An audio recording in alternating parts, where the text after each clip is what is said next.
বেশ কয়েকদিন পরে আবারও জমির দিকে এলাম। এসে তো দেখে আমি একেবারে অবাক। আপনারাও দেখুন, আপনাদেরও ভালো লাগবে।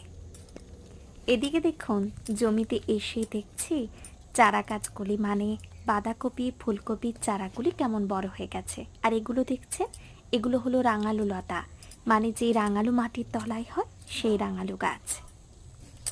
চলুন আরও কিছুটা এগিয়ে যেয়ে এবার দেখব আর কি কি ঠিক বীজ লাগানো হয়েছিল এবং ঠিক কি কি গাছ বেরিয়েছে। এখানে দেখুন, গাজর গাজরের চারা বেরিয়েছে। গাজরের যে বীজ ছড়ানো হয়েছিল, গাজর বিট সেসব চারাগুলো দেখছি বেরিয়ে গেছে। আর এই দিকটা দেখে তো আমি একেবারে অবাক। পুনকো শাক পালং শাকগুলোও কেমন বেরিয়ে গেছে, অথচ শাকগুলো কেমন বড়ও হয়ে গেছে দেখছি।